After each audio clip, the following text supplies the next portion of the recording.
Keep up.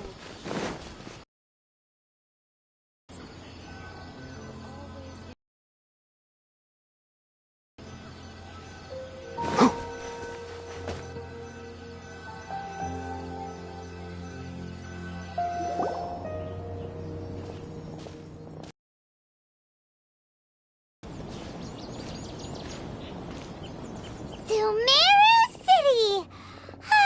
We finally made it! Oh, did you see that?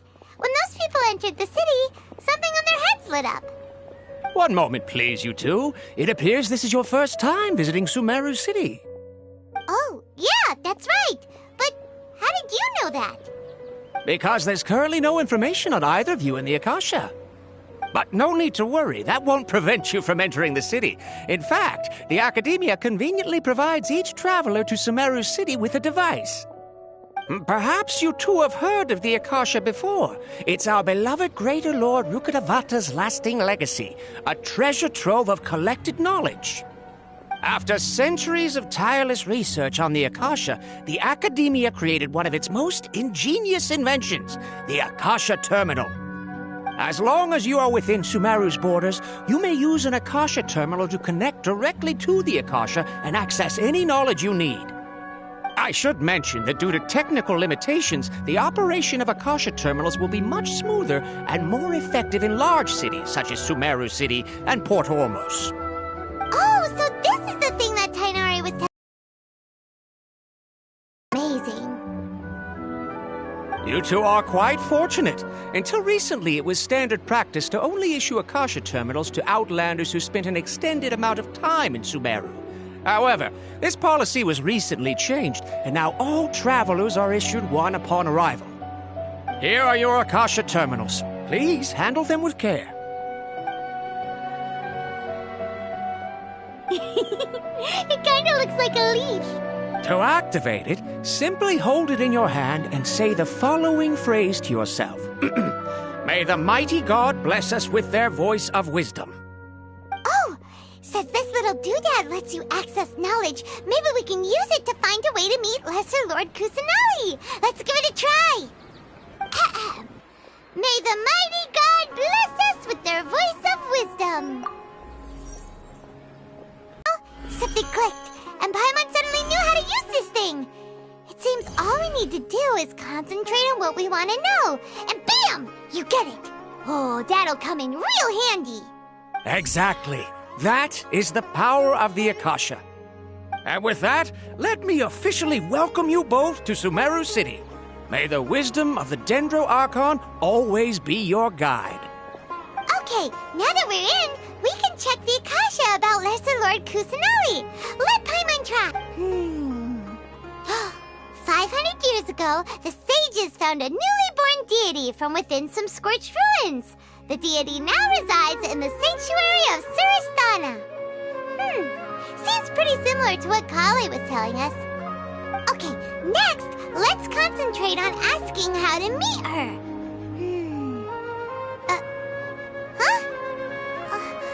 Paimon doesn't sense anything.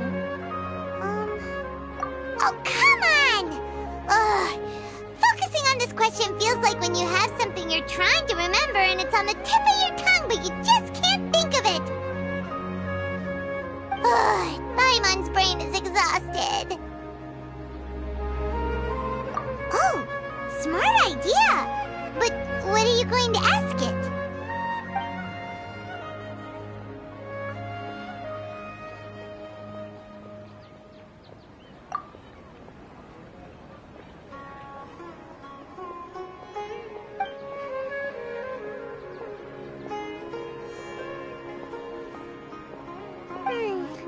You too? Well, glad it's not just Paimon.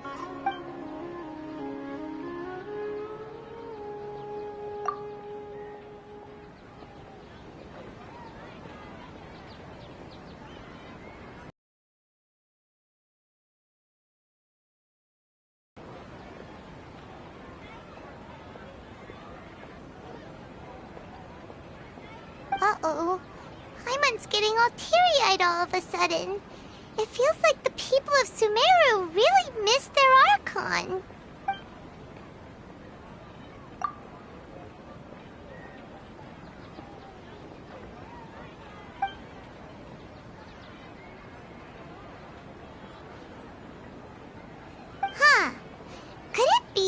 because we're Outlanders and we've only just arrived in Sumeru? You know, maybe we're not qualified to receive an answer to this sort of question or something.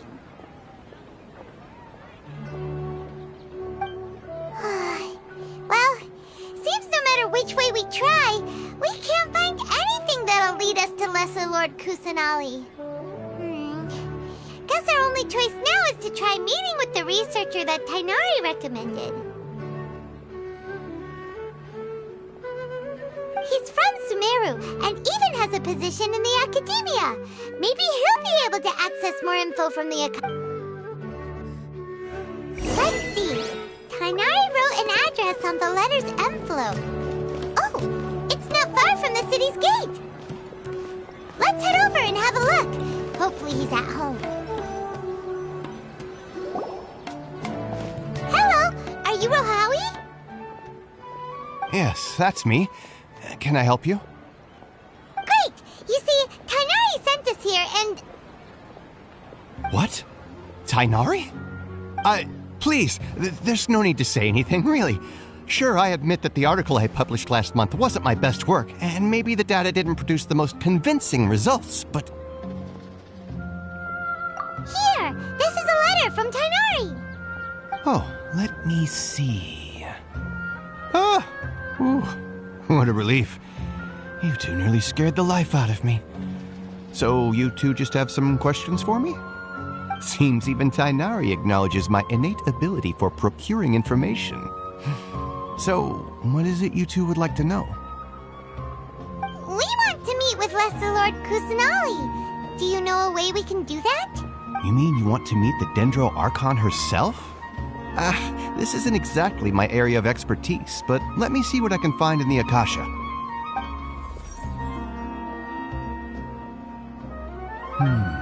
Sorry, the Akasha didn't respond to my query. What?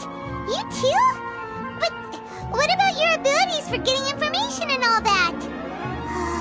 Paimon was sure you'd be able to access more info than we did. Well, as I said, this isn't my area of expertise. I am but a lowly researcher, so the Akasha doesn't see a need for me to know more about the Dendro Archon. All I know is that ever since Lesser Lord Kusanali returned to Sumeru, she's never left the Sanctuary of Surasthana or made a public appearance. Huh. Didn't expect her to be such a mysterious figure. The Dendro Archon is somewhat of a recluse. Perhaps she just doesn't want to entertain visitors, which would explain the lack of information in the Akasha. But then what can we do? No need to worry just yet. I'm only hypothesizing here. You could certainly try asking around and see if anyone else has ideas.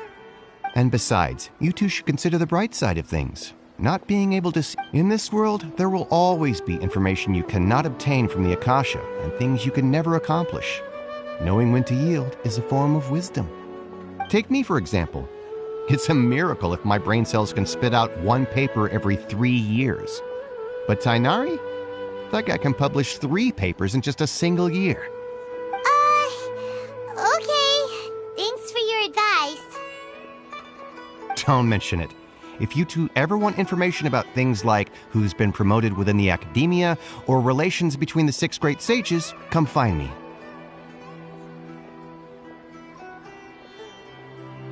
Hey, come on! This is a survival skill at the Academia. Paimon's expectations were pretty low, but this is so low it's like digging holes in the dirt. So what do we do now? Even if we want to talk to someone, we don't know anybody here. Huh? Like who? Oh, you're right! Catherine! The Adventurers Guild has its own intel network. Let's hurry and find her. Yes, we must stop it.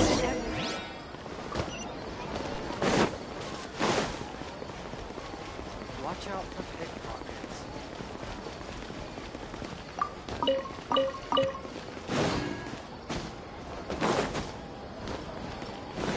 Abyssosque. Hello, Traveler and Paimon. Catherine, we need your help with something. Understood. The Adventurers Guild is always ready to serve you. With what do you require assistance? We want to with Lesser Lord Kusanali. Do you know a way we can do that? You two wish to meet with Sumeru's Archon. Understood. Please wait.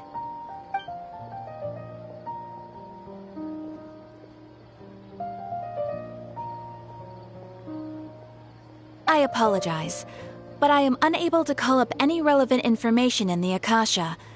I'm also unable to locate any pertinent information in my personal memory. Aww, another dead end. Well, if Catherine can't help us, then we really don't know anyone else to ask now. Please do not worry. I may know of someone who can help you two. In Sumeru, the Adventurers Guild does not serve as the vanguard of information. Rather, there are numerous active mercenary groups collectively known as the Eremites. They take on various contracts and work all across Sumeru, so they naturally accrue intelligence. An Eremite brigade called the Corps of 30 is in charge of Sumeru City's defenses. Not only are they the oldest brigade, but they are responsible for managing and coordinating the affairs of all other mercenary brigades. Corps of 30? What a weird name. Supposedly, they are named as such because their ranks numbered 30 at their inception. Asfand, an advisor with the Corps of 30, maintains good relations with the Adventurers Guild. Though he's already retired, he and his words carry great weight within mercenary circles. If you'd like to get in contact with him, you can find him at the Corps of 30's headquarters, the Citadel of Regzar. You're welcome. I wish you two the best of luck. We look forward to your exploits in Sumeru. Alright, off to the Citadel of Regzar we go!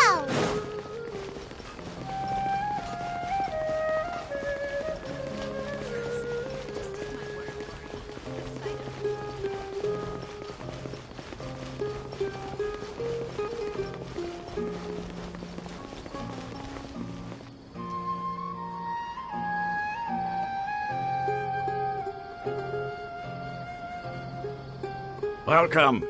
The Adventurers Guild told me to expect you two. It's nice to meet you, Asfand. We'd like to ask you about something.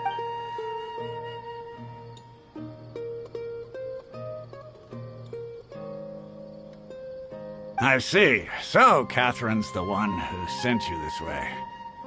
Ha! It's true that the Eremites' network is vast, but even I can't help you meet the Dendro Archon.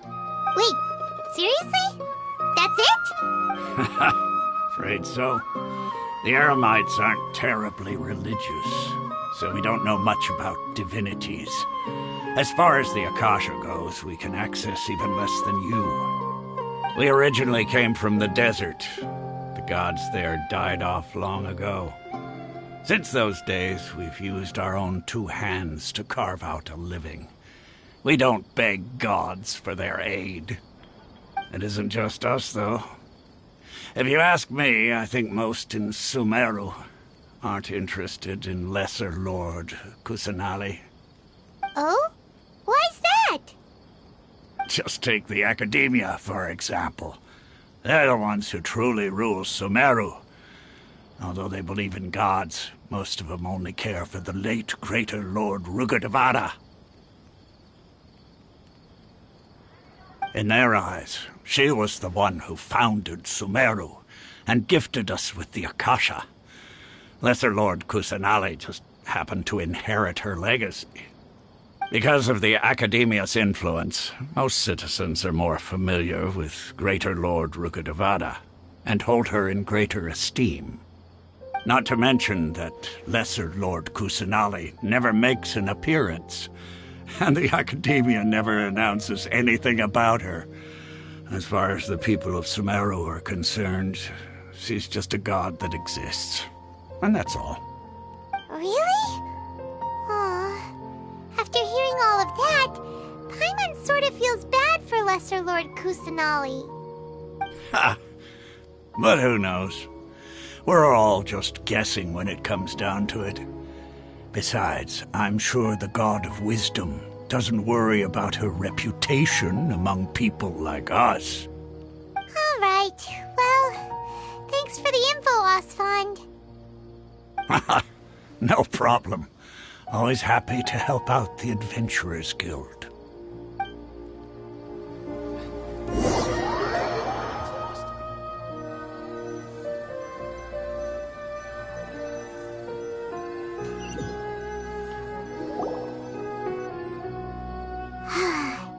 Seems Osfond was right about most people's attitudes here. Not only are they not interested in the Dendro Archon, they even say stuff like, if the Akasha doesn't think I should know, then I don't need to know about it. We've been asking for information non-stop ever since we got to Sumeru. But the harder we try, the more helpless everything seems. Isn't there at least one person in this entire city who cares about Lesser Lord Kusanali? Oh, you two are interested in Lesser Lord Kusanali? Huh? Who are you? From the sound of it, you two are Outlanders who recently arrived here. You've been asking around for information on Lesser Lord Kusanali, right? Oh, I'm sorry. I forgot to introduce myself. I'm Dunyarzad, one of Lesser Lord Kusanali's faithful followers. Whoa, really? Then do you know how we can meet with her? I'm afraid I can't help you with that. But your conversation earlier did happen to remind me of a legend about the Dendro Archon. Sure. It goes like this. Long, long ago, there was a man who heard a prophecy. It predicted that a great calamity was about to befall him. Panicked by what he heard, the man sought out the Dendro Archon in hopes that she would bless him with the wisdom to help him escape his predicament. The man journeyed across deserts and through rainforests and experienced tribulations of every kind. However, he still couldn't find any trace of the Dendro Archon. In despair, he thought, alas, the Archon has abandoned me. He then had no choice but to sorrowfully resign to his fate. Okay, and then what happened? And then, the calamity came. But to his own surprise, the man felt somehow emboldened by the trials of his journey. By relying on his own strength, he managed to overcome the adversity. At that moment, a bird perched upon his shoulder. This bird was, in fact, an avatar of the Dendro Archon. She said, "O Archon Seeker, do you now understand? She and her wisdom have long been found by you. Along your journey, we were in every flower and blade of grass, every ray of sparkling sun, and every breath of dancing wind. So go." Yeah, thanks for the story! Paimon feels all warm and fuzzy inside after that. In a way. It seems like this story is also one of the Dendro Archon's avatars. Dunyarzad, since you worship Lesser Lord Kusanali, can you tell us anything else about her? Of course. So did you two know that, I'm terribly sorry, but it seems something's come up now. Let's chat another day.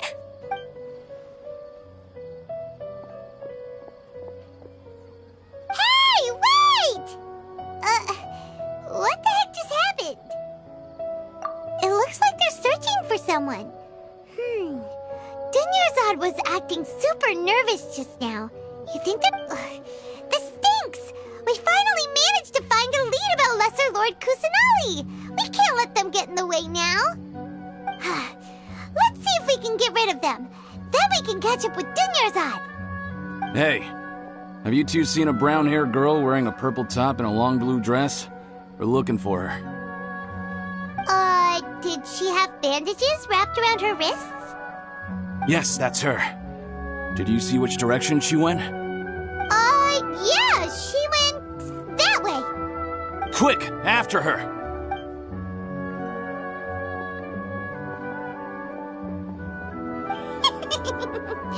That should keep him busy for a while. Let's hurry and find Dunyarzad.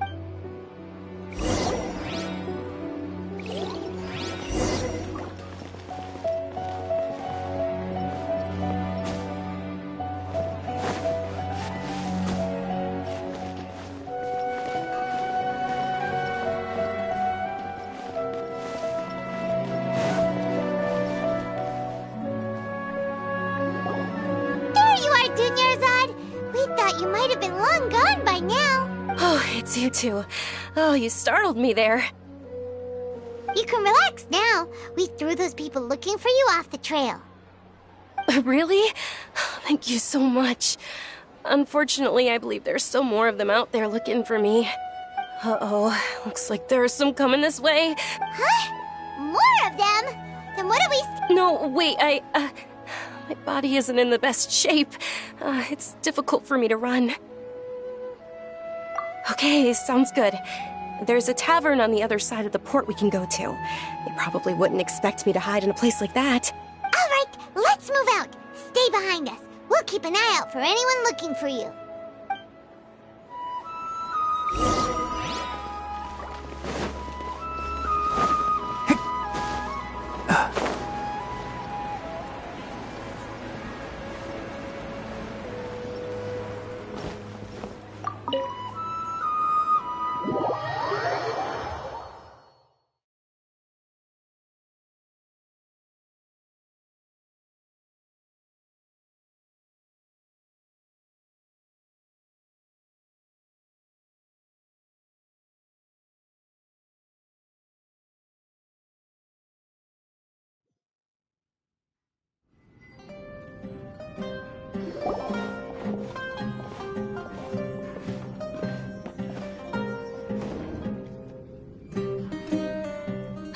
We made it.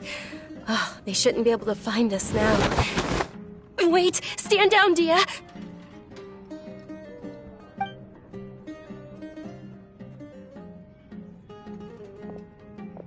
My lady, who are these two? They're travelers that I met on the street just a moment ago. They happened to notice that you were all searching for me, so they helped me hide. I see. In that case, you two should scram. There's nothing here for you. Wait a sec! Who the heck are you? And why are you shooing us away? I'm Miss Dunyarzad's bodyguard, here to see that she returns home safe and sound. My lady, let's get going. You've been gone for so long that your parents are worrying themselves sick. And if I refuse to go with you? It'd be easier for the both of us if you cooperated. But if you insist on not going, then I'll have to carry you like a sack of potatoes. Hey! Dunyarzad already said she doesn't want to go back. Why are you still pushing her? Stay out of this. You don't understand the situation. Sorry, my lady. Even though I'm your bodyguard, your parents are my employers. I have to answer to them. How much? Wait, what? How much more do I have to pay you to become your employer? So you never listen to my parents ever again. Double? A triple? Give me some time and I'll get that much. My lady, this isn't about Mora. I don't know what you think of us Eremites, but let me say this. I like Mora, but I'll never go against my principles. That's why I'm here looking for you. Sure, it's an order from my employer, but my conscience was also telling me it's the right thing to do. And knowing your health, carelessly running around like this is gonna hurt ya. For the sake of those who love you, don't be stubborn. No, you're wrong. I'm aware of my limits and I know what I'm doing. Honestly, the only people being stubborn right now are my parents. And they know perfectly well that it makes no difference if I'm at home or not. They still won't accept reality. And every time I bring this up, they just change the subject. Dia, you've been living with us a long time already. This should be old news to you. Dia, I know it hasn't been easy for Mother and Father, and I'm grateful for everything they've done for me.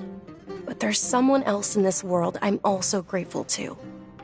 Because she saved me. The love I have for her is the same I have for my parents. This is my life and my last chance. So I want to do something meaningful.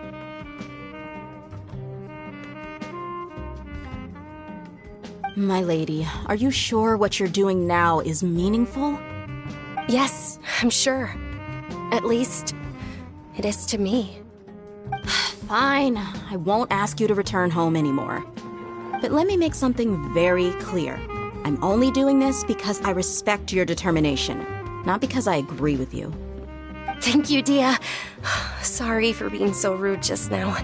My nerves were acting up. And I even brought up your payment in such an offensive way. Don't worry about it, my lady. I did say that I like Mora. Besides, that's our next topic of conversation. Today's little excursion caused such a ruckus that every single bodyguard at the estate was deployed. It wouldn't be easy to hide things from your old man. Since this definitely won't be your last escapade, here's a little tip. You should at least make it look like your room and things are still in order when you leave. Also, you'll need someone to cover you for when you're out and about. So, I'll let you hire me, my lady. This way, everyone wins. As for the pay, let's say half of what your father pays me. We can settle the bill when we return to the estate. Okay, deal. Yay! Looks like they've reached an understanding.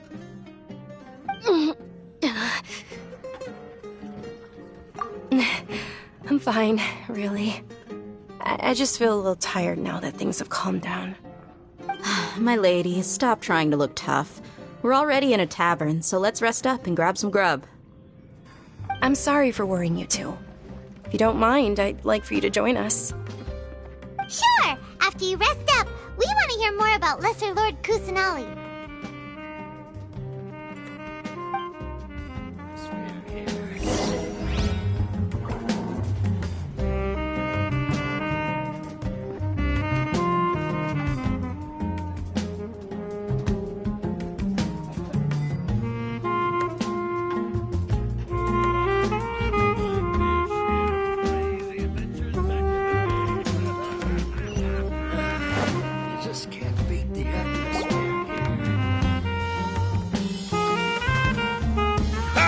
Well, if it isn't Dia, haven't seen you in nearly half a year.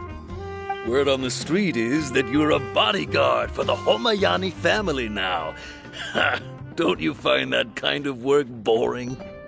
Nah, you get used to it. How about a menu over here? You got it, huh? Isn't this little Miss Homayani herself? We don't get to serve personages like you very often. We'll be sure to prepare our very best. Thank you, sir, but there's no need.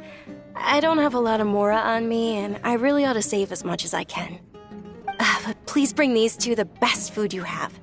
They're my new friends, so I want to be a good host for them. Yeah, we're already super grateful for everything you told us about Lesser Lord Kusanali. How about our coconut charcoal cakes? They're our signature snack, and they run cheap. Look, other customers over there are eating some now. They look kind of burnt and dry. Paimon will pass. Hey, come on! Paimon has personal preferences too, you know. Dunyarzad, we asked a lot of people when we first arrived, and almost nobody was interested in Lesser Lord Kusanali. So, what made you want to follow her? Well, remember when you asked me if I knew how to meet the Dendro Archon? Even though I don't know how, I think I've actually seen her before. Huh? Really? Yes, it was when I was a child. At the time, my illness had kept me bedridden for the better part of a year. I was stuck inside and couldn't make any friends, and my parents did their best to find treatments for me. But even then, the Akasha didn't have any helpful information. My younger self no longer had any hopes or dreams. One flare-up was so bad that I was in a semi-conscious state for several days. Then one night, I woke up alone in my room. I was terrified. My body was paralyzed. Even if I cried, there was no sound. At that moment, an ethereal voice spoke in my mind.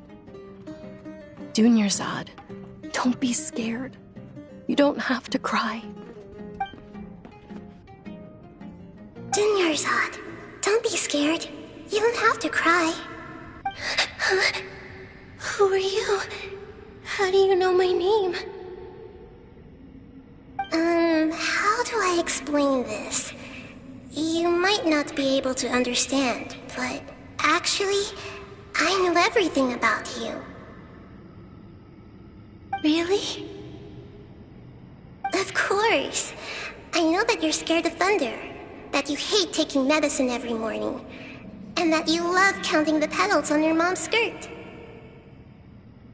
Wow, you really do know everything. Dinnerzad, is there anything you want? What? Not really. I can't go anywhere or do anything. Huh? But aren't you a child? All children have wishes. Tell me what you want, and maybe I can make it happen. But can you make my illness go away? Oh. I'm sorry. But I'm not powerful enough to do that right now. Then, can you be my friend? After that, the voice said, "Okay, I'll be your friend." Although my body was suffering during those days, that voice encouraged me and told me many wondrous things. Beyond my window was the flourishing Sumeru city. Beyond the city was a lush rainforest. And beyond that was the wall of Samiel, deserts, and all of Tevat. Once I finally made it through that bout of illness, I couldn't hear that voice anymore. I told my mother about it, but she said that I must have been dreaming. But I know that that voice wasn't a figment of my imagination. Before that, I had never heard of Tevat. Yes, for sure. If it weren't for that voice, I would have never grown curious about the outside world, nor would I have learned how to read and enjoy so many books. That voice sparked a desire for wisdom. It had to have been the Dendroar. I've been hoping for a chance to repay her kindness. In fact, I was running around today to help prepare the Sub-Zerus festival for her. What's the Sub-Zerus festival? It's Lesser Lord Kusanali's birthday, which was the day that she was found by the sages. It's actually an old holiday that originally celebrated Greater Lord Rukkhadevata's birthday. When she passed away, the holiday eventually became a celebration of the Lesser Lord's birthday. I heard everyone was overjoyed when they welcomed her back to Sumeru. In those days, the festival was a huge deal. But because of the Academia's influence, people have gradually lost interest in the festival. The Academia actively participates in Sumeru's many holidays dedicated to Greater Lord Rukkhadevata. But when it comes to the Sub-Zerus festival, forget any funding. They practically act like it doesn't exist. Maybe they see Lesser Lord Kusanali's birth as confirmation of Greater Lord Rukkhadevata's death, so they're reluctant to celebrate it. Aw, but that's awful. It is. It's absolutely terrible. Sure, the Greater Lord founded Sumeru, but hasn't Lesser Lord Kusanali been the one quietly protecting us for the past few hundred years? Just remember that we're still out in public. Don't get too carried away now. I know that people over by the Grand Bazaar still hold the Sub-Zerus festival to this day. But I hadn't met any of them before, so I was never able to contribute. But recently, I made a friend there who also follows Lesser Lord Kusanali. I gave her my savings because I want her to throw a wonderful festival this year. That's the least I could do for Lesser Lord Kusanali. Hold on, my lady. Does this friend happen to be Nilu, the one who sends flowers to the estate?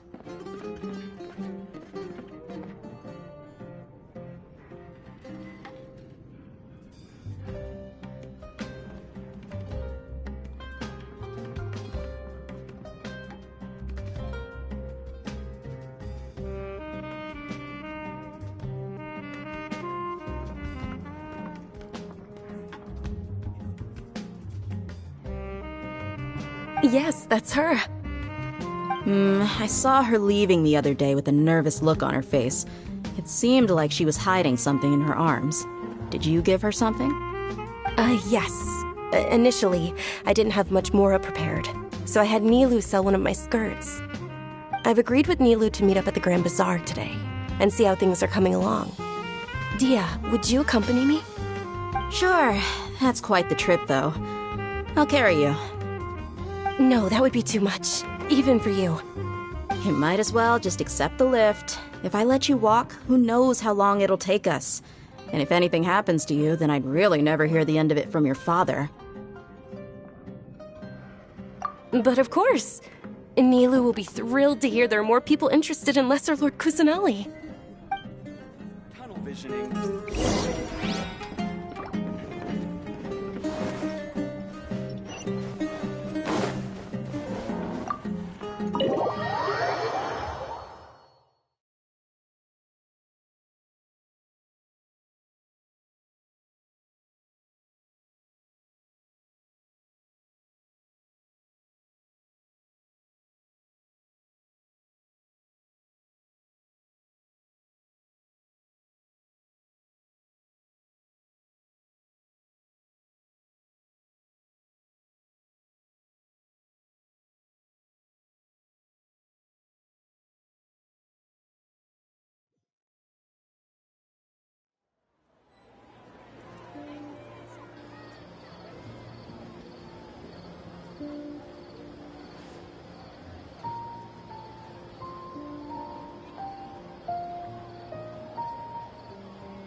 Huh?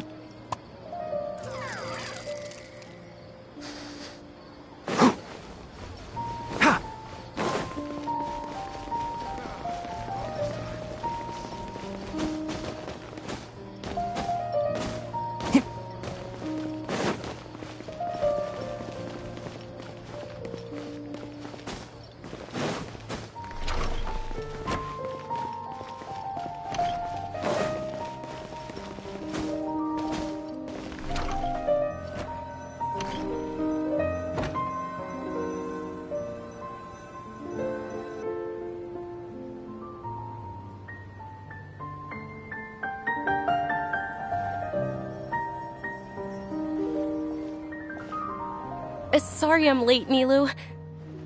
Oh, Dunyarzad.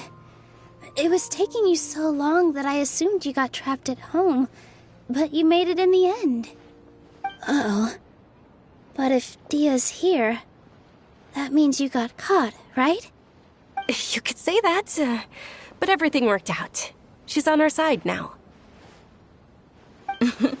Not completely. Oh. And who are these two? Oh, meet the Traveler and Paimon, my two newest friends. They're visitors who just arrived at Sumeru City and are looking for information on Lesser Lord Kusanali. So you're followers from another land?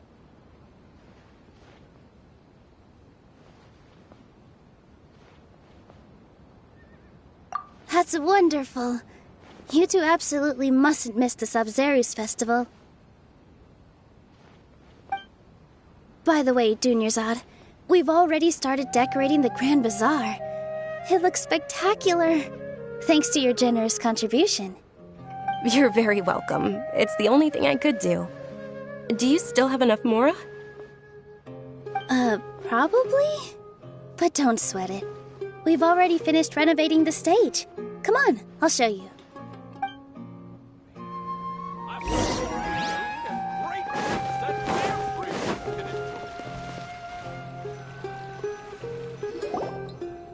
Wow!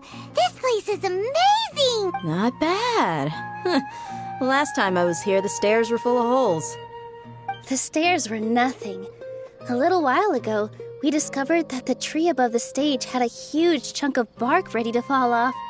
Mr. Zubair was worried sick. We reported it to the academia many times, but they never sent anyone to deal with it. We didn't want anything bad happening, so we were going to cancel all the stage performances. Oh, probably because it was the theater asking. The academia looks down on performers like us. They probably think it would be best if the theater closed down completely. We can't let that happen, though. Not only would everyone involved in the theater go hungry, but then we wouldn't be able to hold the Sabzerus festival anymore. Thank the Dendra Archon for Dunyarzad. With the Mora she gave us, we hired someone to patch up the tree, and we also gave the stage a much-needed makeover. The stage is going to be even prettier when it's festival time. I can't wait for you to see it. And I can't wait to see you on the stage. You've been practicing so long already. It's almost time for your dream to become reality. It's our dream. I'll do my best for the two of us. Nilu, what are you gonna be doing at the festival? She'll be dancing the dance of Subzerus, the most important performance at the Subzerus festival. Dunyarzad, have you told them the origin of this holiday? I only told them about the Greater Lord and Lesser Lord so far. Okay, then I'll tell you too about how this holiday came to be. According to legend, the Subzerus festival was originally the Goddess of Flowers' birthday celebration for the Greater Lord. A long, long time ago, on one of Greater Lord Rukkhadevata's birthdays, her friends threw her a celebratory banquet. Some of the gods got drunk. One started playing music, and the Greater Lord started singing, so the Goddess of Flowers began to dance. As she danced upon the grass, countless beautiful parisaras began to bloom wherever she stepped. Those brilliant purple flowers became her dazzling stage. All the gods clamored, "Oh, if only time could stop at this very moment."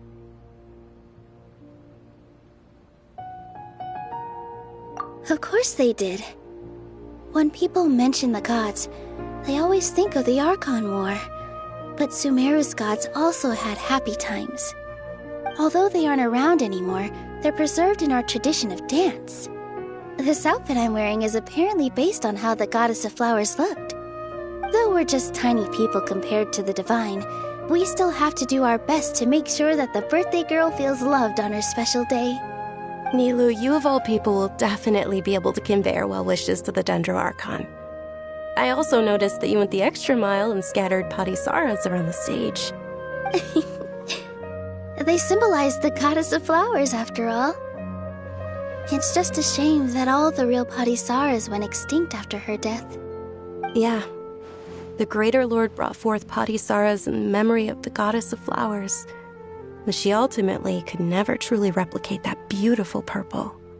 Thinking about the Goddess of Flowers dance makes me wish I could have seen it. If my stage were anything like that, I'd be thrilled if I had just 2 real parisaras on the stage. So, Traveler and Paimon, what do you think? Interested in the Subzerus festival? Will you two be coming? All of Lesser Lord Kusanali's followers will be there for her birthday. It'll be a good opportunity for you to learn more about her. Ooh, Paimon thinks that's a great idea!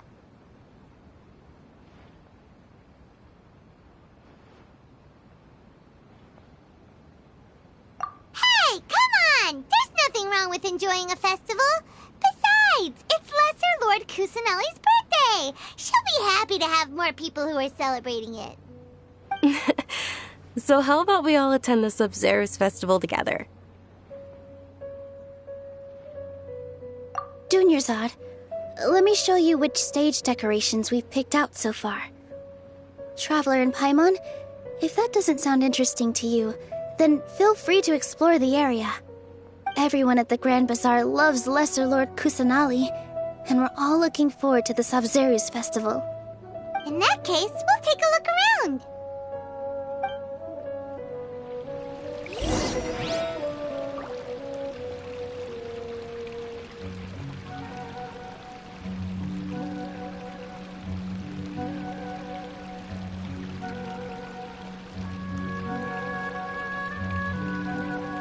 The value of knowledge cannot simply be quantified in monetary terms.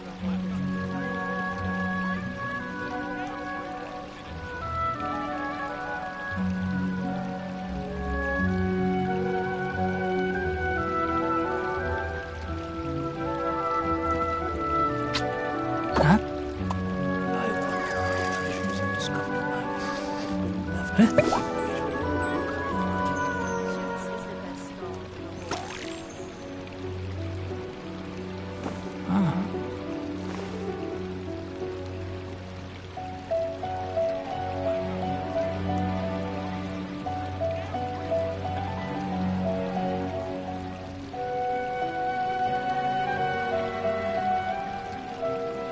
If you press a leaf between dry sheets of paper, you can make an attractive and handy bookmark.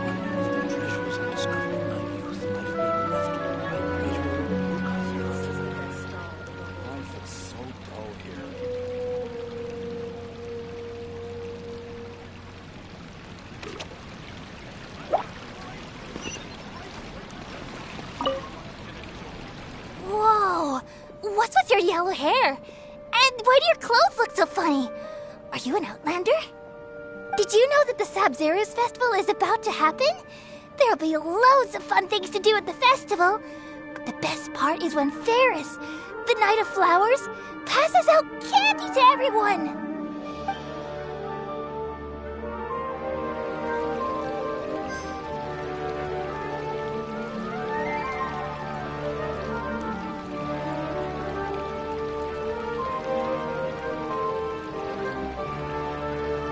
Can't see?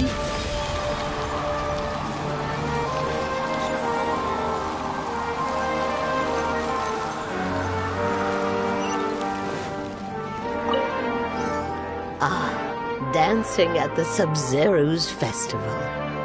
You know, I also danced when I was younger. As a child, I even asked my grandmother why we performed the dance for the Lesser Lord when it was originally done to honor the Greater Lord. My grandmother said that Greater Lord Rukkhadevata is a beloved deity and honored by all. And Lesser Lord Kusanali is too. If the Goddess of Flowers ever knew Lesser Lord Kusanali, then she would certainly have wished to be her friend and hold celebrations for her too. The Sabzeruz festival has been losing its appeal over the years. That is, until a wealthy benefactor stepped in this year and brought the festival back to life. I heard she forked out a lot of mora to make it all happen.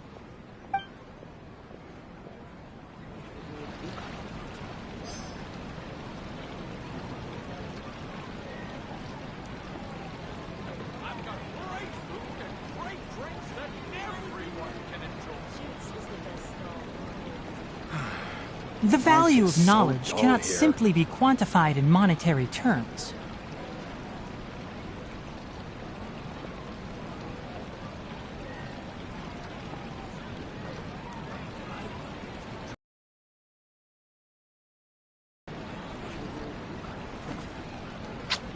Huh?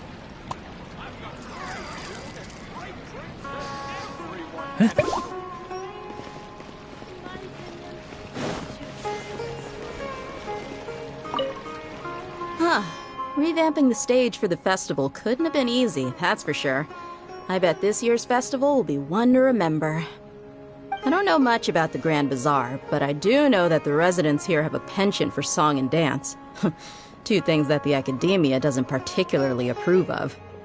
Oh, and the perfume sold around here is a lot better than what you'll find elsewhere. The fragrances are longer lasting and they're gentler on your skin and... I mean, that's what I've heard at least.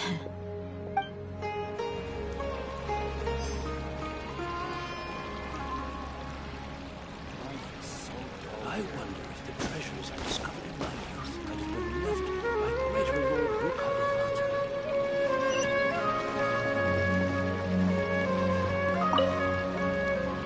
Things are really shaping up, and there's a buzz around the festival this year. We're expecting people from all over to come by this year and buy things during the festivities. Don't be fooled into thinking that Sumeru City has the best of everything. Some festival snacks are only offered here in the Grand Bazaar. And when it comes to musicians, dancers, or singers, the Grand Bazaar's got the best of the best. Sure, those folks at the Academia might not like it, but what's a festival without song and dance?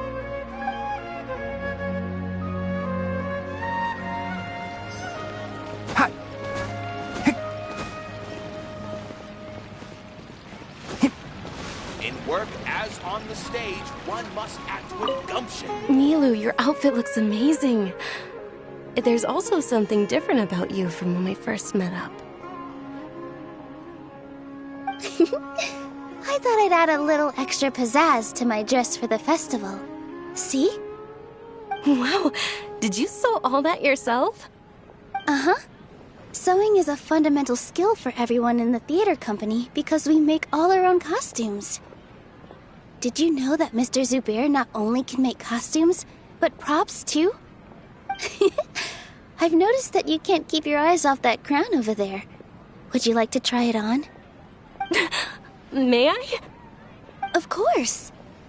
The legends say that the goddess of flowers had beautiful horns on her head, so this crown was made to reflect that.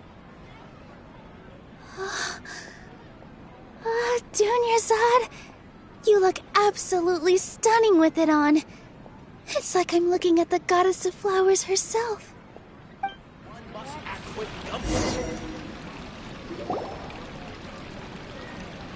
Hey! Is that who Paimon thinks it is? It looks like Catherine.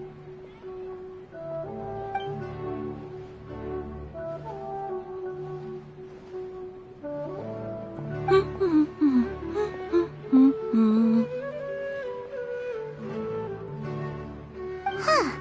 Come to think of it, Paimon's only ever seen her behind the counter at the Adventurers Guild. This is the first time we've ever seen her taking a break. Hey, Catherine! Huh? Oh, hey! It's the Traveler and Paimon! What's shaken?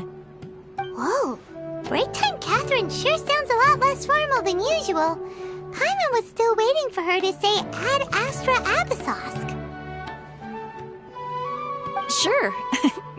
Standing behind the counter at the Adventurers Guild doesn't require any complicated functions. But saying and doing the same old things over and over again can get pretty monotonous. Like watching the same Fontaine movie day after day. But take you two, for example. You travel across Tevat to enrich your lives and gain new experiences. Well, we enjoy traveling across Tevat and all that, but we're mainly looking for clues about her brother. Yes, you should keep searching. Sometimes the answers we're looking for aren't necessarily at our intended destination. Instead, they're found along the way. Huh. Haven't we heard someone say something pretty similar recently? Anyways, what brings you out here, Catherine?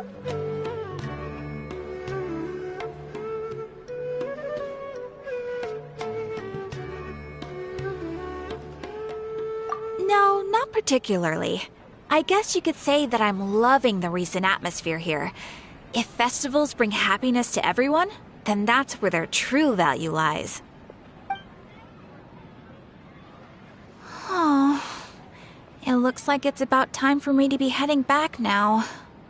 Alright, we'll see you next time at the Adventurers Guild. Oh, by the way, thanks for connecting us with the Eremites. We've already made some great friends in Sumeru City thanks to you. I'm sure you two will get along well with the people here. You've already been blessed by the element of Dendro after all. See you around.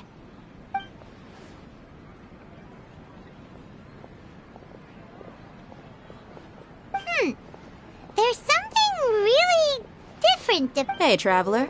Paimon. Oh, hey, Dia. What's going on? I've got something to tell ya. My lady knows you're looking for ways to meet Lesser Lord Kusanali, and she's been trying to come up with a way to help you. Well, I have an idea that might help. Are you serious? We'd love that! It might not necessarily pan out, so don't get your hopes up too much. I'll need to take you two somewhere and ask someone some questions. My lady is feeling a little worn out at the moment. Nilu's found a place for her to rest. After I take my lady home, let's meet in front of the Citadel of Regzar. Sounds like a plan! Let's head over to the Citadel of Regzar and wait for Dia!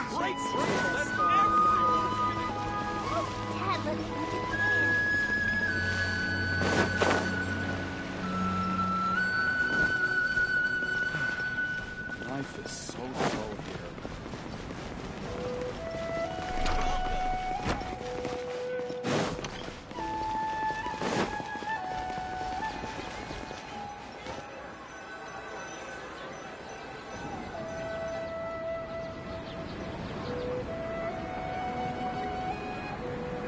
Sorry, I'm late. It took some convincing for the master and mistress to believe that Miss Dunyarzad was only sitting in the port for a while because she was in a bad mood. Anyway, I guess I should be thanking you. I haven't seen Miss Dunyarzad that happy in a long time. If it wasn't for you two, she probably would have been caught and dragged back much earlier. You sure sound a whole lot nicer than when we first met, Dia. Who would have thought you had such a soft spot for Dunyarzad? It's called being a professional. I'm a bodyguard, and I work for whoever's paying. Look, Dia's blushing. Listen, you two. I don't expect to be working for Miss Dunyarzad very long, but I hope to finish things on a positive note if possible. Let's cut the chit-chat and head into the Citadel. We'll see if the person I know has a way for you two to meet with the Lesser Lord.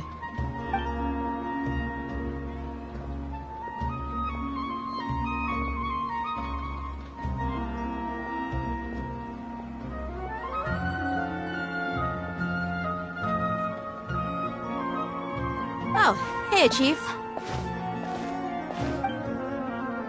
Dia, what are you doing here? And well, didn't expect to see you three together. I take it you all know each other already? Mm-hmm. We met this morning after the Adventurers Guild pointed us to Ozfon for more info. No kidding. So, where's Ruksha? I thought I'd help these two out by asking about the theft. Anything you can tell him? Ruksha's gone over to the Academia. The Grand Sage recently ordered Sumeru City to begin bolstering its defenses, so people from all over have been called back to the city. Since you've already mentioned the theft, I suppose I might as well tell him what we know. Appreciate it, Chief. Theft? Sorry, what the heck are you guys talking about? Just recently, the Academia lost something, and there's a chance the item is connected with the Dendro Archon. This case might just somehow help you in meeting her. I suppose that's one way to look at it. But if you ask me, the case is more about the Academia than anything else. Let me fill you in.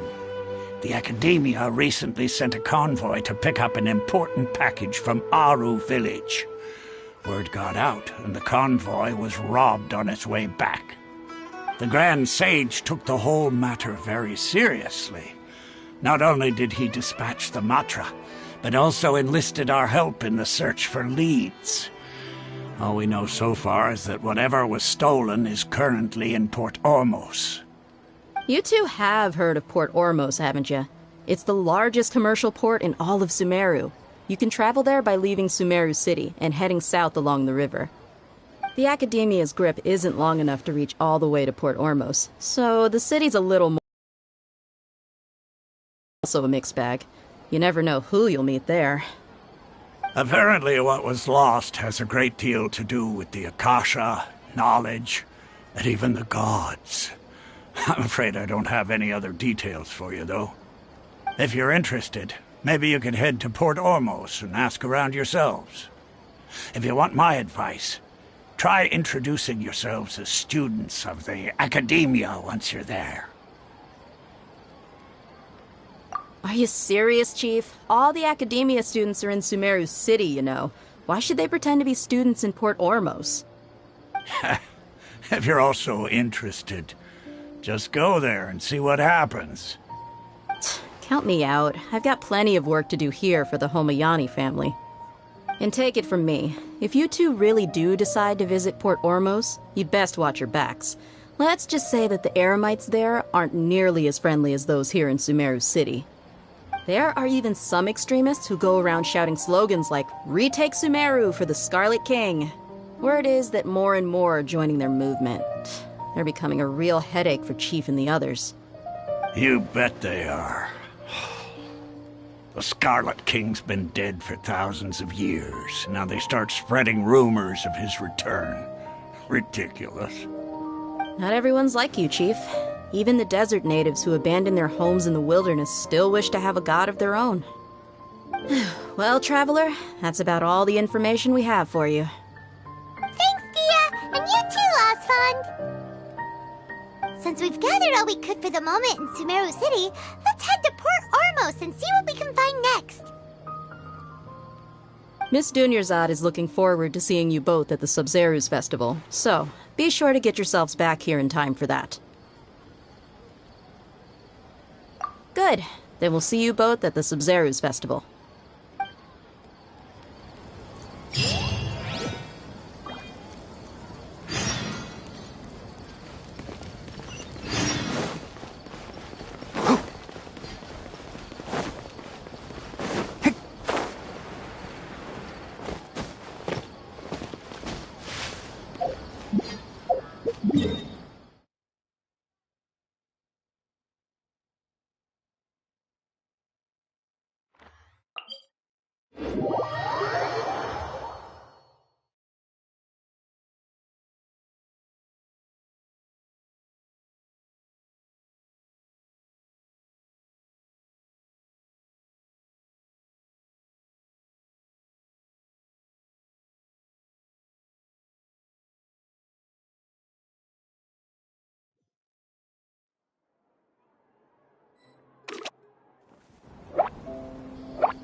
Come and have a good look yourself. Traditional spices of the highest quality, made with pride and experience. You've got a deal. I can't thank you enough for always looking after my business. Believe me, I'm not making this up. Several Eremite mercenary groups are nearly in open conflict, but does the core of 30 care? And that's not all. Did you know that... Wow! Talk about hurly-burly! This place is busy! Guess that's only to be expected for the largest port in Sumeru. Maybe it's because of what Dia told us earlier, but Paimon can't seem to shake the feeling that there's also danger lurking in these crowds. Ooh. Let's get our bearings so we can start looking for leads. We know that whatever the Academia lost is related to the gods. But other than that, we don't have much else to go on. Osvan told us to try posing as Academia students while asking around. Paimon checked the Akasha on the way here, and the Academia doesn't seem to have any research facilities in Port Ormos. Paimon doesn't get it. Won't we look even more suspicious going around saying we're Academia students and asking about the stolen item? Well, given all the people that come through here every day, if there's any information to be found, Paimon bets we could... Life is full of possibilities.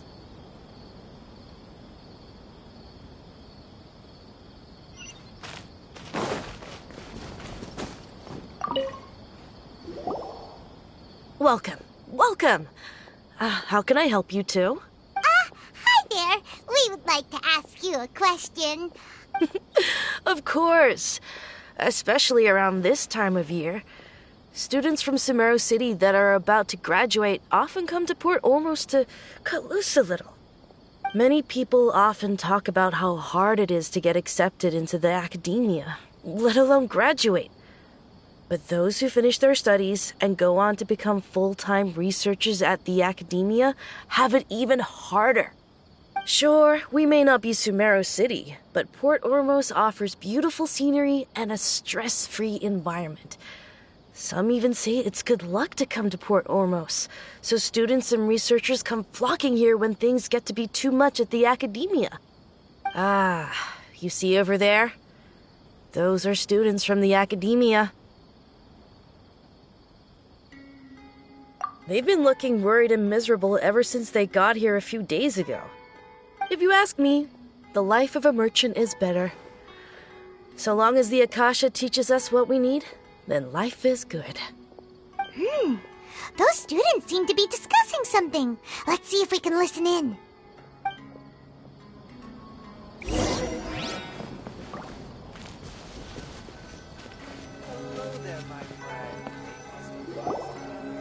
It's no good. I've tried asking around, but I haven't been able to learn anything useful. Not to mention that a bunch of scary-looking Eremite mercenaries have been posted along the streets now. There's been a lot of fighting between the different Eremite factions in Port Ormos. If we choose to move on our own, then it would be wise to steer clear of them. Especially the group that's constantly shouting some stuff about the Scarlet King and some resurrection. I've even heard that the Citadel of Regzar is starting to get fed up with them. What was that group called again? Ein something or other? They're called Ein El Akhmar. Today, I heard that the thing we're after might be in their possession at the moment. Wait, come again? Don't you see? Many of the Eremites in Port Ormos deal with trading this kind of thing. They're usually pretty wary of outsiders, but not so with students of the academia. It's because the kind of goods that students are looking for aren't the kind of goods that Eremites are after. As long as they know you're a student, then deals can be made. I've heard that Ein al-Hakmar likes to set up shop at the Jafar Tavern. Supposedly, if you're willing to part with 500,000 Mora, they'll give you info on anything. Wait, did you say 500,000? If information alone costs that much, then how could we ever afford to buy what we're looking for? I guess we might as well give up on trying to graduate this way. I wouldn't worry too much. Our field of research is very niche. Who else could possibly be after that kind of shady knowledge? I bet it's practically worthless to anyone aside from us. Well, I guess that makes sense. Then the only thing left for us now is to find a way in. Why don't we all just pool our money together and pay for the information? Whoa! Did you hear that? A niche field of research and shady knowledge? It all sounds pretty suspicious to Paimon. Is knowledge something people just buy and sell like that? So, what's our plan?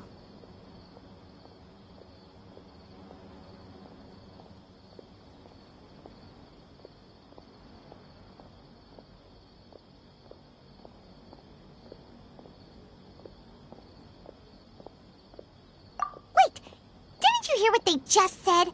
Buying information is going to cost us 500,000 Mora! Have you lost your mind?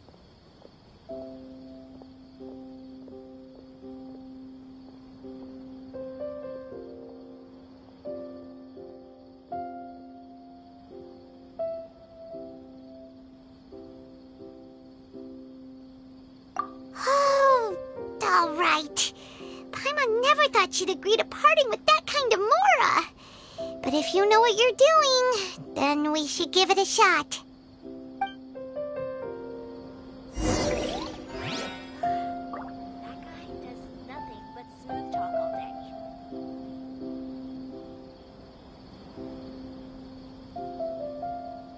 Out of all my commissions, I enjoy making jewelry for newlyweds the most. Huh?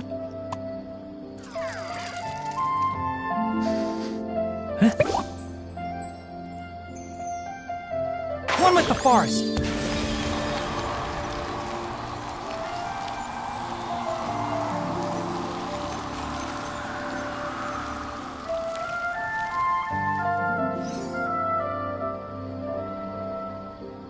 Out of all my commissions, I enjoy making jewelry for newlyweds the most.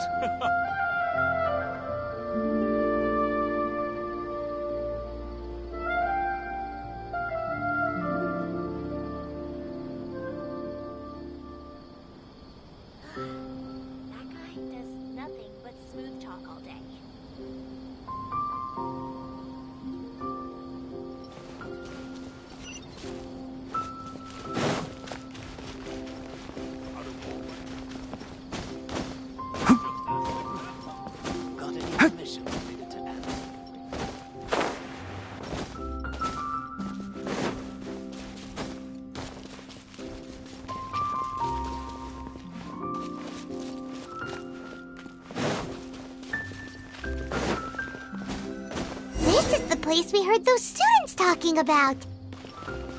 let's find a seat somewhere and see if we can spot the group they mentioned. Oh, you've arrived. Please, take a seat. So, they think that they can go toe-to-toe with the boss? Ha! Once we reclaim the power of the Scarlet King, they'll be the first that the boss punishes. They're nothing to be afraid of. Our main rival now is the Caracal Battalion. They've also amassed a significant amount of Mora this time, so we mustn't underestimate them. How can the Caracal Battalion compete with the boss when opportunists out for a quick Mora? Yeah, with Boss's fervent devotion, he'll be able to use this power to talk about is the Scarlet King, so they're probably the ones we're looking for. Greater Lord Ruka Devata. That traitor and her followers must not be spared. The day will come when the Scarlet King exacts vengeance on Sumeru, and all of them shall be punished.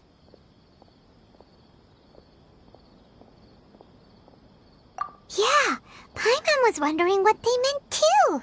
We should ask about that if we get the chance later.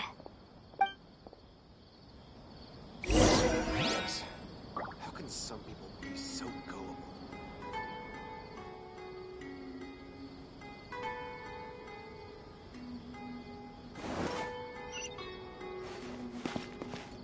Welcome.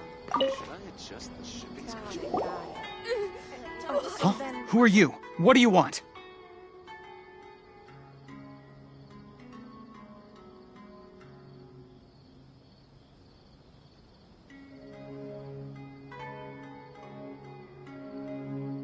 A traveler? Now's probably not the time to talk about that. Didn't the students say Eremites are wary of outsiders? A student? Huh. What's a student from Sumeru City doing in Port Ormos?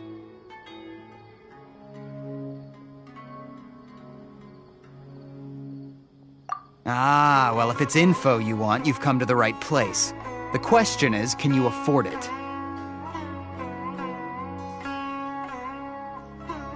Huh? What is this? Some kind of... Oh! Sorry! She must have grabbed the wrong amount! Hey, what do you think you're doing? Oh, Paimon can't stand to see so much more go. But there's no other choice right now. Here, this is the merchant's address. Whatever you're looking for, you'll find it there. Hmm? Well, what are you waiting for? Oh, that's right! We heard you mention the Scarlet King just now. We're actually interested to know more because we're, archaeology students! Fine. Since you've already handed over the Mora, I guess I can throw in a little extra info. As you can see, members of Ain al-Ahmar are devout believers of the Scarlet King. Years ago, the Scarlet King founded the great desert nation that was our homeland. It was an advanced civilization, far beyond anything you'll see in present-day Sumeru. The Scarlet King was the rightful god of wisdom, but he was betrayed by a companion he trusted. She even stripped him of his title, God of Wisdom. So, you mean the traitor was... Greater Lord Ruka Devata, yes. That shameless wretch destroyed the Scarlet King's civilization, and our ancestors were forced to flee to this land where we were made to suffer the tyranny of our enemies. Furthermore, she conspired with the Academia to cover up the truth of her actions, and create the merciful and benevolent facade for which she is now known. Ugh, just thinking about it sickens me. But the story doesn't end there, oh no. The Scarlet King isn't truly dead. The voice of the Oracle has been heard in the desert, prophesying his resurrection. Mark my words, our god shall return. And when that day comes, all followers of the traitor and all the desert dwellers who have forgotten their true god will suffer retribution together. If what I'm saying makes you shiver with fear, it might not be too late for you to become a believer of the Scarlet King.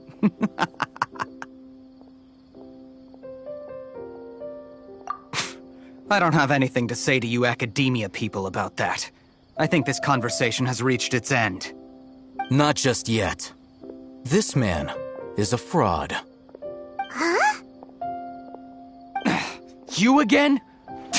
Deranged academia lunatic. Yes, it's me again. I already warned you that if you weren't willing to sit and discuss things with me, I'd take measures to make things uncomfortable for you.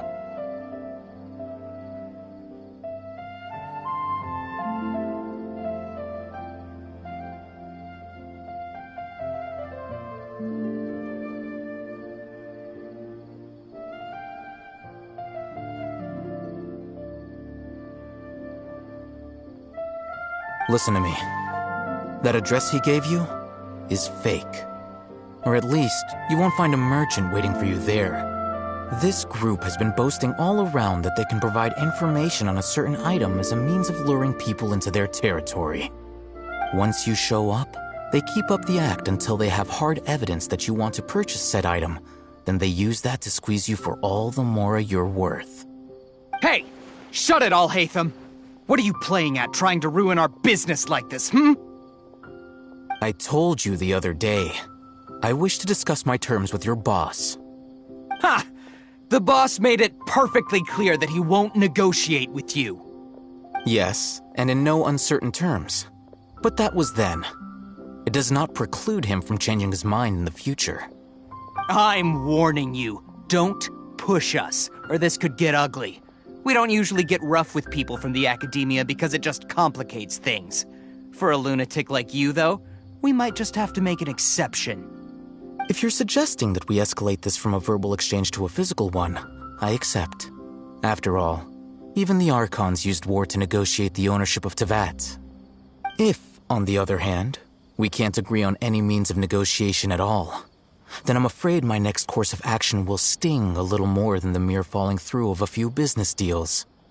I will jeopardize the Eremite's reputation, which I know you value above all else. I am quite confident that if I began to take such action, your boss would willingly approach me himself. However, I fear that by then, some things will have happened that cannot be undone.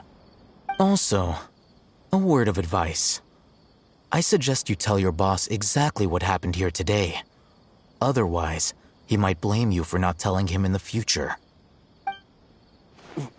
What did you say? Consider this. Have I ever failed to follow through on my word in the past? This guy is really out of his mind. Okay then. If you really have a death wish, let's meet a week from today.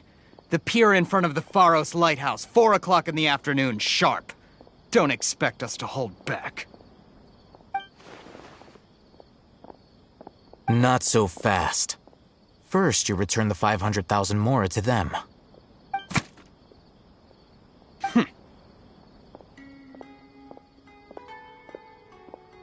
Please, I beg you, don't provoke them. We can't afford any trouble with this crowd. They haven't even paid for their food yet. Ah, Mr. Iman. There appears to be fewer staff in the restaurant recently. This wouldn't happen to be because they're all busy spreading the word to the students, would it?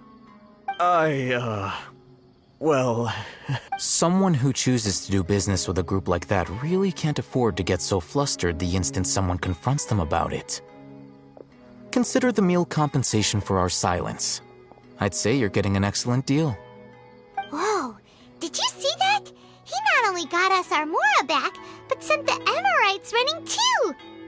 Plus, he seems to know a lot about what's going on around here. Let's catch up with him and ask some questions! He went that way! After him!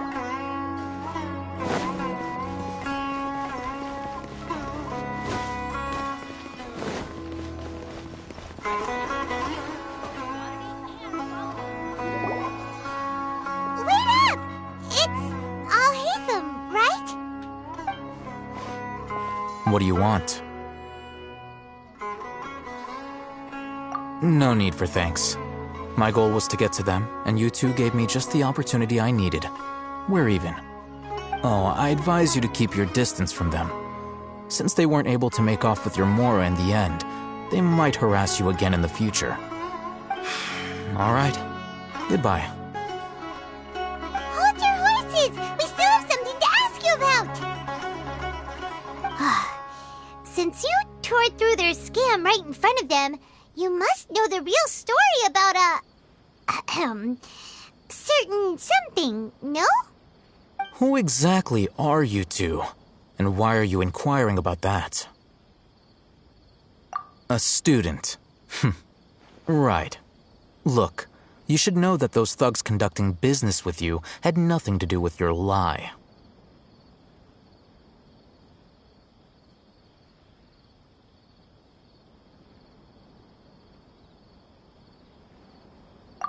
Huh? Oh, yeah! She's really strong! Weren't you saying something about a physical exchange? We can help with that. She doesn't even have a vision. Forget it.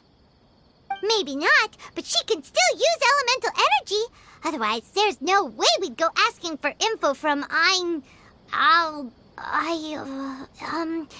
guys like that. Those hot-headed thugs are definitely gonna bring a lot of backup for your next meeting. Even if you don't go alone, you won't regret taking us with you.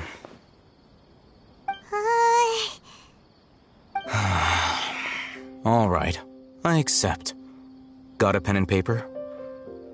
If you're searching for someone who sells that kind of merchandise, I'll give you one of their addresses, and you can try your luck. We'll reconvene at the appointed time by the pier. It doesn't matter if you show up or not.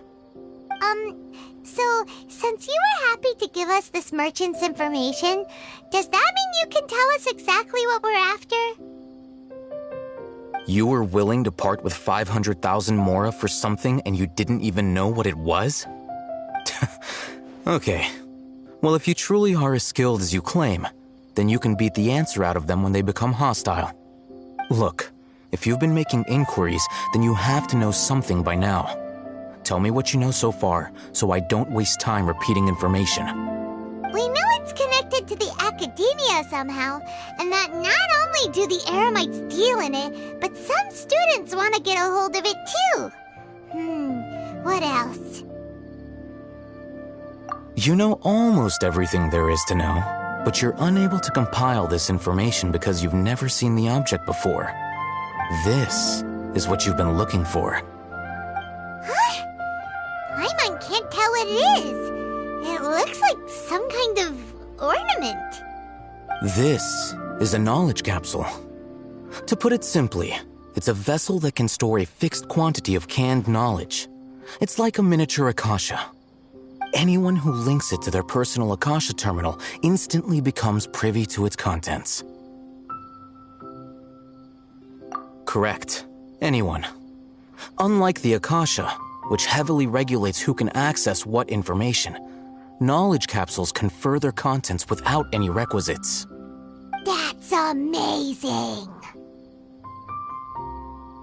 It's essentially a convenient and harmless vestibule for knowledge. Unfortunately, it's illegal in Sumeru to privately possess or trade them. They were created as a means for scholars to transfer knowledge gained from Irminsul into the Akasha, and are intended to be destroyed immediately after use. But despite strict regulations, some of these knowledge capsules will always escape destruction. After all, there will always be those in this world who are dissatisfied with life as designed for them by the Akasha and wish to change their fate. Over the past century, a wide variety of canned knowledge has been leaked from the academia. Now, in Port Ormos, the valuable ones are a means to mora for the Eremites. Meanwhile, those which the Eremites deem to be useless to them occasionally prove useful to the common citizens and hapless academia students. Well, I think that about sums it up.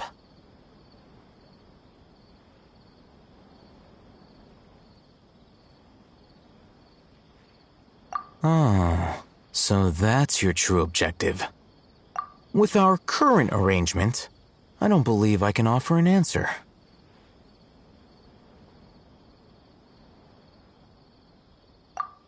You're still resolved.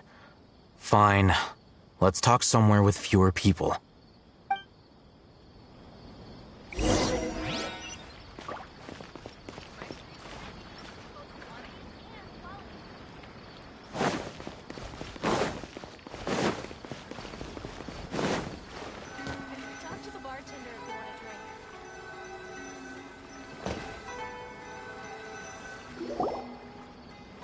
Let's continue our conversation here.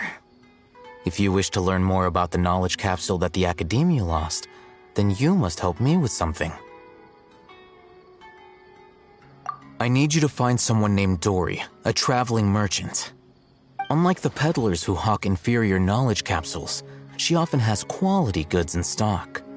Some say that as long as there is profit to be made, there is nothing she won't dare to sell. She's guarded against people from the Academia because most of her wares don't comply with Academia regulations. I think she blacklisted me. I met with her informant, but it soon became clear that they had no intention of letting me get any further. Become one of Dory's customers and earn her trust. This is my condition for further collaboration. Why do you want us to meet with her? Until you complete this task, you don't have question privileges. Fine. So how do we go about doing this? You two are outlanders who haven't been here for long, so Dory should view you as safe clients. I'll give you the informant's address and their contact password. Beyond the password, though, I have no way of knowing what other tricks she might have up her sleeve. You'll have to improvise. This is kind of nerve-wracking. The true challenge begins after you meet her. She has a keen nose for Mora and a shrewd eye for wares, and she only likes customers who she deems to have good taste. I'll prepare some funds for you. Buy her highest quality wares and earn her approval. But we only just saw a knowledge capsule for the first time. We don't know how to tell which ones are good and which ones are bad. Is that something we can learn quickly? That's true. Have you two heard of elemental sight? Oh, that's a surprise. Guess I'll have to hold you in higher regard. Anyway, that ability should resolve your issue.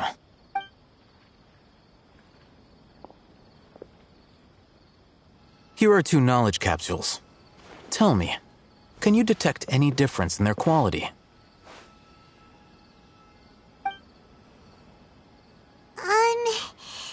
They look the same to Paimon. Try inspecting them with elemental sight. How'd it go? Did you see anything? Rumor has it that higher quality knowledge capsules generally appear brighter when viewed through elemental sight. That's because knowledge originates from Irminsul, the root of Dendro power itself. The more powerful the knowledge, the richer it is in Dendro energy. However, some canned knowledge with a high concentration of elemental energy is of little use in contemporary times, so those capsules are of little value.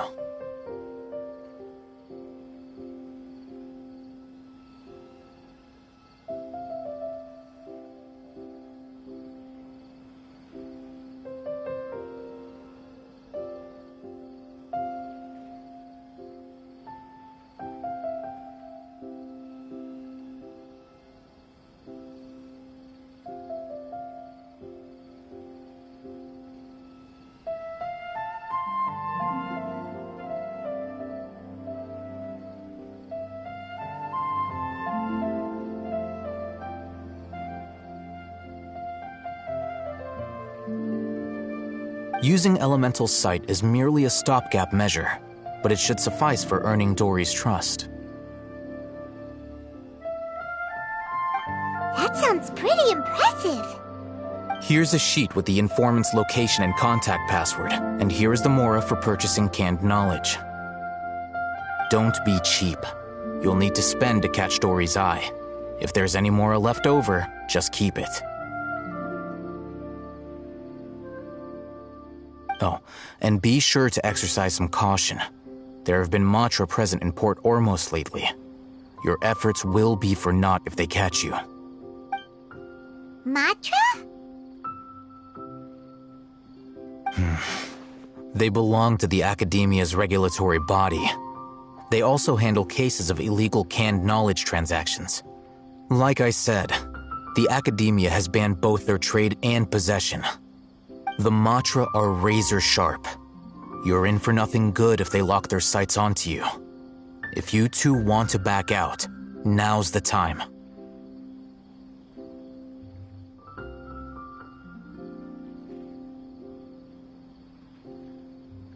Okay, then we have a deal. If you succeed in your dealings with Dory, come find me at the Wikella Funduk. We'll have an open discussion then. Looking at what Al-Haytham wrote, Dory's informant is a traitor near Old Ormos. Let's follow these instructions and try to get in contact with him.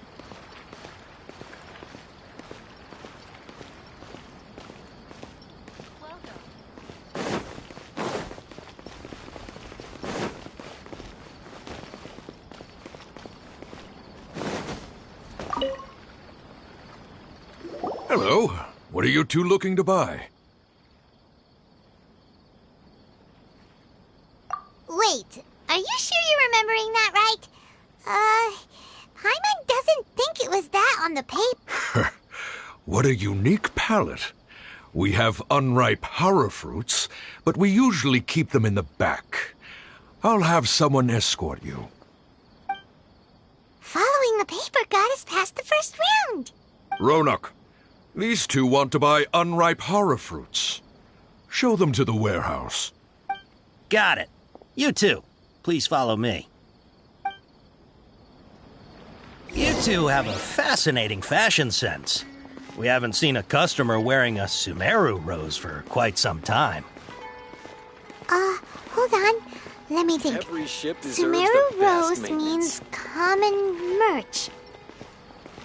No, look again. We're obviously wearing morning flowers. Ah, my mistake. I do apologize. Whew. That pop quiz sure was scary. Ah, the warehouse is up ahead. Please follow me.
Keep up.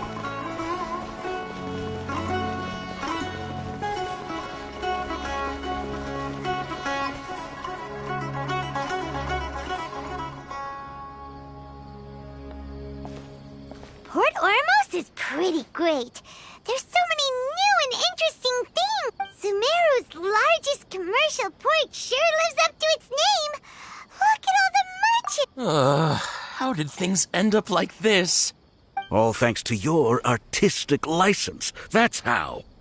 I should have made you... But when I finished the prototype Aranara yesterday, you agreed that the kids would like it. That's... Well, I never thought they'd dislike it so... Oh, what should we do? Whoa. Yeah. Compared to everyone else, they seem really down in the dumps.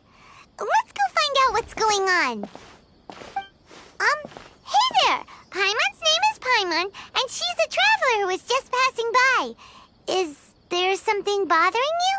Oh, I noticed you two a moment ago. Welcome to Akara Crafts, the best toy store in Port Ormos.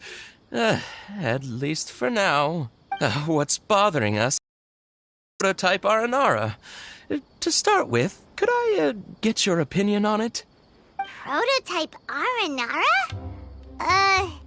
You mean this wood carving here? It looks like a mushroom monster to Paimon.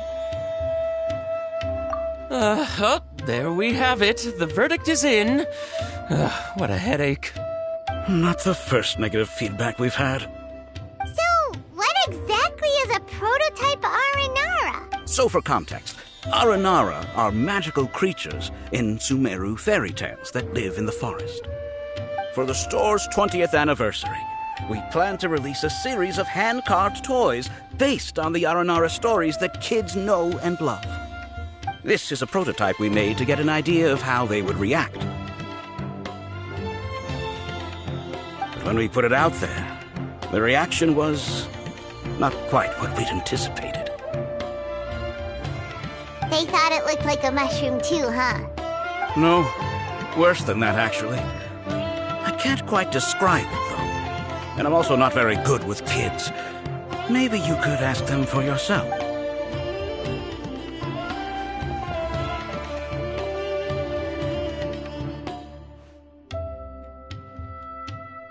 This is not an Aranara. No way. I've read Uncle Tanja's Aranara and the Ill Little Fungus. It says that Aranara are supposed to be chubby and squishy. The carving looks nothing like that. Toys do look better when they're round and chubby. Uncle Tonder said in Aranara's vow that you can deceive the eyes, but you can't deceive the heart. This carving makes me feel lost and confused inside. I don't think the creator put his heart into it at all. It's nothing like an Aranara. Ooh, didn't put his heart into it, huh? Oh, sounds like one of those things that's easier said than understood. Kassid and Alia didn't like this carving, but I think it's okay. It doesn't look too happy, so it's kind of pitiful in a cute way. Oh! Yeah, so I would totally ask my dad to get it for me, if it wasn't meant to be a Nara. Oh, well, that took a sudden turn for the worse. We asked the children for their opinions. Oh, how did it go? Has it maybe, grown on them at all? Oh, this is such a shame. Why isn't Tanger back from Gandharvaville yet? Oh, the kids kept mentioning an Uncle Tanger, too. Who is he exactly? Uncle Tanger is a famous children's author here in Port Ormos. He wrote quite a few stories in the past, but none of them were popular among children. Just like our prototype Aranara. But around a year or so ago, he suddenly had a eureka moment or something, and suddenly the children loved every one of his stories. That's right. My little Ghaffari loves his stories, too. The whole reason we decided to make these carvings was because we saw just how popular the Aranara are among children. We asked Tanja for guidance, but right after he agreed, he went off to Gandharvaville with his son to look for inspiration. They haven't returned yet. We were running out of time, so we had no choice but to carve an Ara. As you can see, this was the result. Oh, we have to do something. Hey, since you're the famous traveler, could you do us a favor and look for Tanger and Gundar? He doesn't have to come in person if he's too busy. Just ask him to write down his suggestions and bring his notes back to us. Please, if only to put a smile on the children's faces. And, of course, you'll be well compensated for doing us the favor. They seem pretty desperate. Let's help them out. To see the kids... Yep, let's do it!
to be here in Gandharvaville looking for inspiration.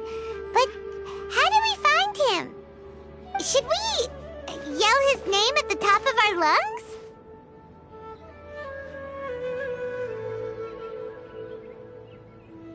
Hey, buddy. What's your name? What are you doing here all alone? Do you live in Gandharvaville? Regardless, don't worry. As a trainee forest ranger, I'll do everything I can to help you. Hi, Miss Forest Ranger. I'm Rosie. Don't mind me. I know the way back to Gandharvaville. When people say, don't mind me, what they really mean is don't worry about me. That's all the more reason not to leave you alone.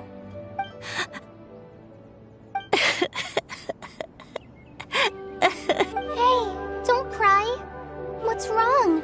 Take your time. You can tell me all about... Huh, that voice sounds familiar. Paimon's heard it somewhere before. Oh, it's Kale! And a child who seems to be upset.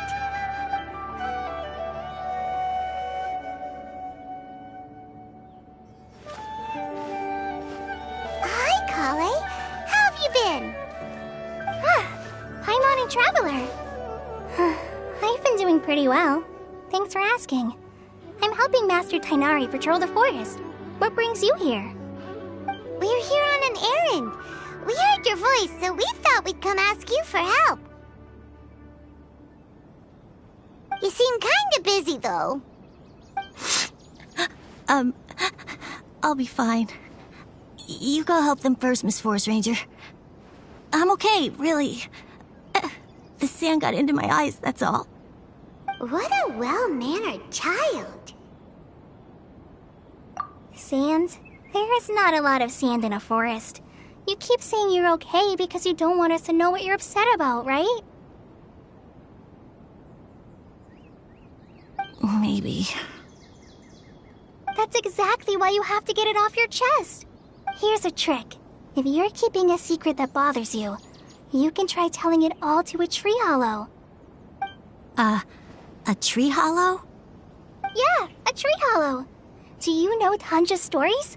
The Aranar living in the forest will patiently listen to every word children say. Maybe there really are Aranar living in the tree hollows that will listen to you. You like the R&R stories too? Of course! I love them! Oh, people who like R&R are the best. Okay, I'll try telling my secrets to a tree hollow. Thanks, Miss Forest Ranger. You know everything.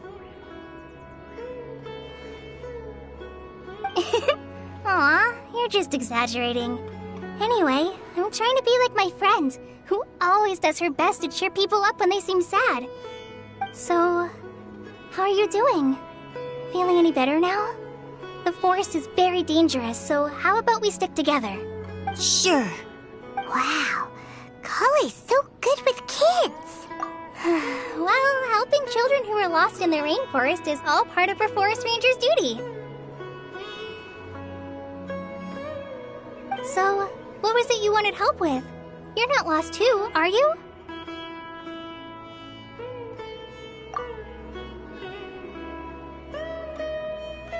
Okay, so you're looking for a children's author from Port Olmos called Tanja. And he's here in Gandharvaville, looking for inspiration.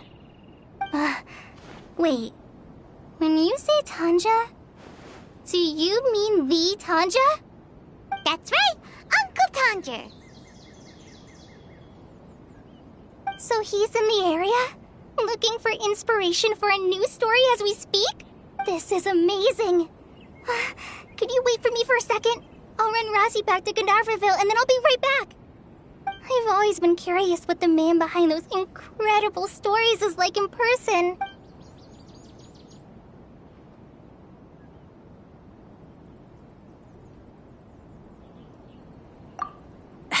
Tanja's just a normal guy. Even so, he must be more creative than most people. Wait, hold on. Rosie, do you mean you've met Tanja before? Mm-hmm. He's my dad. Your dad? Tanja's your dad? As in you're Tanja's son? Uh-huh. told us that Tanja brought his son along with him, so he meant Razi. Why are you here on your own, though? Did you and Tanja get separated? We had an argument. I was upset, so I ran off here by myself. Oh, in that case, we should take you back to Gandharville first. Then we'll look for your dad and tell him where you are. No, I'm good. Thanks for your advice, Kale. I'm not so upset anymore. Come with me. I'll take you to him. Yay! Thanks, Razi! Paimon thought we'd be spending... Oh my gosh! I can't believe I'm actually gonna meet the Tanja! Oh.